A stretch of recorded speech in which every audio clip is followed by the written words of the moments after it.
আসসালামু আলাইকুম সুপ্রিয় শিক্ষার্থী বন্ধুরা, আজকে ভিডিওর টপিকস হলো অ্যাকাউন্টিং ফার্স্ট পেপারের সেকেন্ড চ্যাপ্টার হিসাবের বইসমূহ। এই অধ্যায়ের তিনঘরা নগদান বই।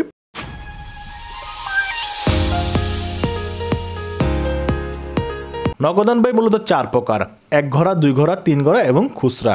এক ঘরের কলাম কয়টা? 10টা। দুই ঘরের কলাম কয়টা? 12টা। তিন ঘরের কলাম কয়টা? 14টা। যেমন দেখো, আমার এই যে ডেমোটা দেখাইতেছি এটা হলো দুই ঘর নগদান।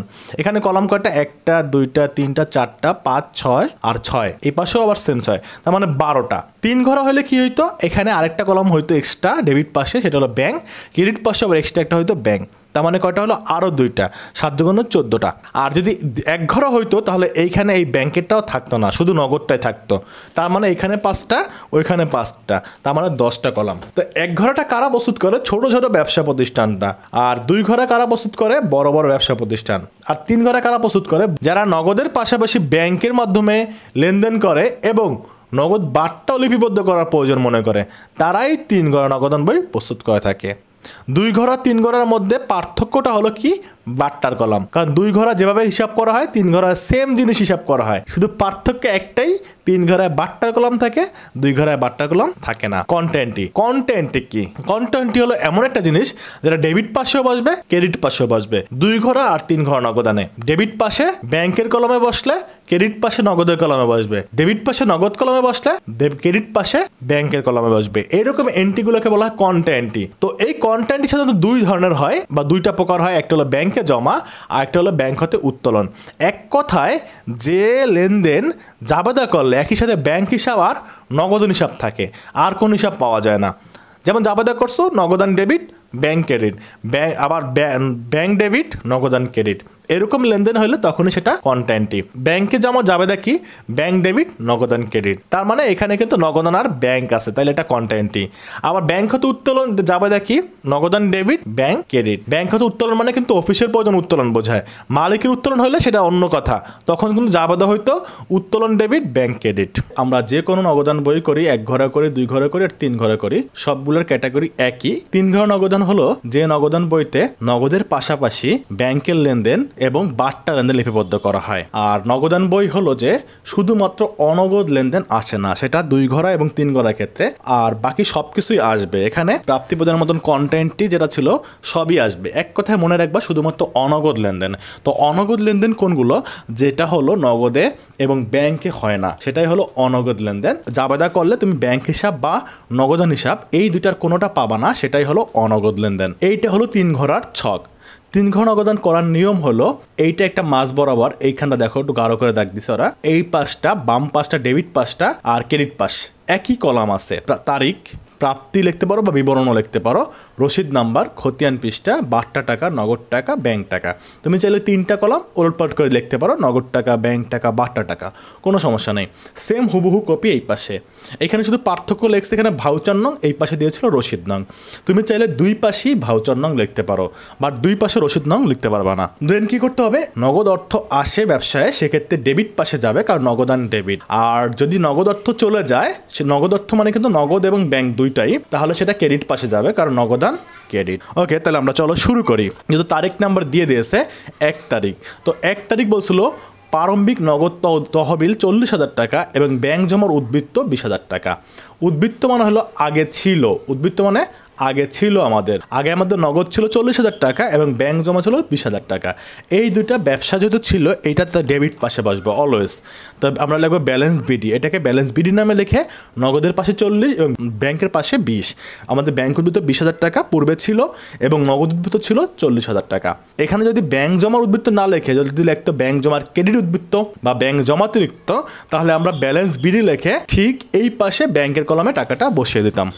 দেন 12 তারিখ করতে হয়েছে। 12 তারিখ বলছে নগদে পণ্য ক্রয়। নগদে পণ্য ক্রয় করলে ক্রয় ডেবিট, নগদান ক্রেডিট। তার মানে নগদান ক্রেডিট মানে আমাদের ক্রেডিট পাশে যাবে। তো আমরা ক্রেডিট পাশে লিখবো বিপরীত নাম, মানে ক্রয় হিসাব। ক্রয় হিসাব লিখবো, আর যেহেতু টাকাটা চলে গেছে নগদ থেকে, তাই নগদানে বসিয়ে দিব। দেন বলছিল 17 তারিখ। 17 তারিখ ছিল ব্যাংকে জমা দেওয়া হলো। ব্যাংকে জমা দিলে এটা কিন্তু কন্টেন্টই, কারণ জাবেদা করলে ব্যাংক ডেবিট, নগদান ক্রেডিট। যে লেনদেন জাবেদা করলে ব্যাংক এবং নগদান দুইটাই পাওয়া যায় সেটাকে বলা হয় কন্টেন্টি। তাহলে এই কন্টেন্টিটা আমাদের দুই পাশে যাবে। কন্টেন্টির নিয়ম হলো দুই পাশে যাবে। জাবেদা ছিল যে ব্যাংক ডেবিট নগদান ক্রেডিট। ব্যাংক ডেবিট তাই আমাদের ডেবিট পাশে টাকাটা বসাবো, আর নগদান ক্রেডিট তাই আমরা টাকাটা ক্রেডিট পাশে বসাবো, সেম টাকা বসাবো। এবং এইখানে যেহেতু নগদান ক্রেডিট করছি তাই বিপরীত নাম ব্যাংক লিখছি, আর এই পাশে যেহেতু ব্যাংক ডেবিট করছি তাই আমরা বিপরীত নাম নগদান লিখছি। আর যেহেতু এটা কন্টেন্টই তাই আমাদের খতিয়ান পৃষ্ঠায় ক বা সি এটা লিখতে হবে অবশ্যই দুই পাশেই। আবার বলতেছি ব্যাংকে জমা দিলে ব্যাংক ডেবিট, ব্যাংক ডেবিট তাহলে ব্যাংকের পাশে ডেবিট পাশে ব্যাংকের কলমে বসাবো, বিপরীত নাম নগদান লিখবো। আর নগদান ছিল ক্রেডিট তাই নগদ ক্রেডিট পাশে নগদের কলমে টাকা বসাচ্ছিলাম, বিপরীত নাম লিখলাম ব্যাংক হিসাব। খতিয়ান পৃষ্ঠাতে আমরা ক অথবা সি লিখে দেবো। দেন হলো 25 তারিখ, রফিককে তার পাওনা 20,000 টাকার পুনঃস্ফীতিতে 19,000 টাকার চেক দেওয়া হলো। তা আমরা এটা পরিশোধ করছি, যেহেতু আমরা প্রদান করছি বা দিয়ে দিচ্ছি, তাহলে জাবেদা হলো পাওনাদার ডেবিট, নগদান ক্রেডিট এবং প্রাপ্তবারটা ক্রেডিট। তাহলে আমরা এখানে পাওনাদারের নাম কি? রফিক। যেহেতু নগদান ক্রেডিট ছিল তাই আমরা এন্ট্রিটা ক্রেডিট পাশে বসাবো। এটা জাবেদা হলো পদেয় হিসাব ডেবিট, মানে পাওনাদার ডেবিট, পাওনাদার কমে গেছে, ব্যাংক থেকে টাকা চলে গেছে, ব্যাংক হিসাব ক্রেডিট এবং 1,000 টাকা প্রাপ্তবারটা আছে, তো প্রাপ্তবারটা হিসাব ক্রেডিট, কারণ প্রাপ্তবারটা আয়। তো আমরা এটা যেহেতু ব্যাংক ক্রেডিট তাই ক্রেডিট পাশে এন্ট্রিটা বসাবো।